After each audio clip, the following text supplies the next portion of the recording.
संजय जी, गृह मंत्री ने सदन के पटल पे कहा कि जितनी लंबी चाहिए उतनी लंबी बहस करने को तैयार। आपको 276, 67, 28, 30 ये रूल्स पे जाना है संजय जी, या आपको सॉल्यूशन चाहिए? फ्रैंकली आपसे पूछ रहा हूं, सॉल्यूशन चाहिए तो डिस्कशन करिए। अगर आपको सुधांशु त्रिवेदी की पार्टी को दबाना भी है और उनको ये रियलाइज कराना है कि आप कहां कहां कैसे कैसे गलत थे, या वो ये आपको रियलाइज कराएं कि नहीं हम नहीं तुम गलत, ये कैसे होगा डेमोक्रेसी में? डिस्कशन से होगा ना Sanjay Singh ji. That is my principal question. मैं अपनी बात कहूं अब? जी प्लीज बोलिए, उसके आधार मैं अपनी बात कहूं? जी प्लीज। जी हाँ, तो हमारे मित्र सुधांशु जी ये संसद के नियमों के अच्छे जानकार हैं। इन्होंने कहा कि 176 में चर्चा स्वीकार हो गई तो 267 क्यों? लेकिन कितने बारीकी से इन्होंने बात रखी। ये इन्होंने एकदम नहीं बताया कि 176 में कितनी देर की चर्चा होती है, 267 में कितनी देर की चर्चा होती है। 267 होता है सस्पेंशन ऑफ बिजनेस, सदन के सारे कार्यों को स्थगित करके इस महत्वपूर्ण विषय पे चर्चा कराई जाए।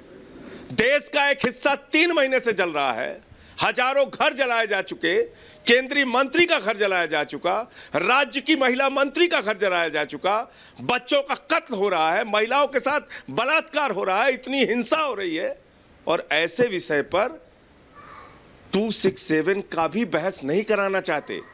अब इन्होंने क्या कहा? 267 का स्वीकार कर लिया जाए, चर्चा कर लिया जाए, मंत्री जवाब दे दे, ये भी इन लोगों को स्वीकार नहीं। अरे भाई 50 लोगों ने 267 का नोटिस दिया।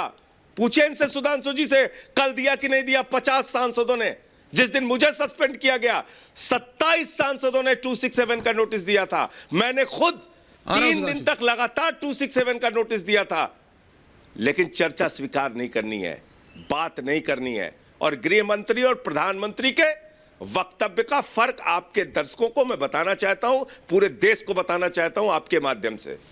एनआरसी का मुद्दा आया, भारत के गृह मंत्री अमित शाह जी ने कहा हिंदुस्तान के चप्पे चप्पे पर एनआरसी होगी।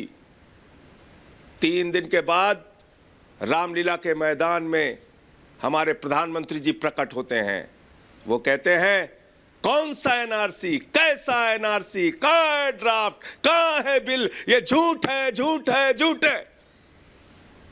एक देश के गृह मंत्री के बयान को देश का प्रधानमंत्री कह रहा है झूठ है, झूठ है, झूठ है, तो उसकी बात क्यों माने हम? आ रहा हूं सुधांशु जी, 30 सेकंड। उस गृह मंत्री के सामने तो ऑल पॉलिटिकल पार्टीज के जो लीडर्स बैठे, उन्होंने कहा भाई आपका मुख्यमंत्री निकम्मा है और उसको हटाइए, वो हिंसा को प्रायोजित कर रहा है, बढ़ावा दे रहा है।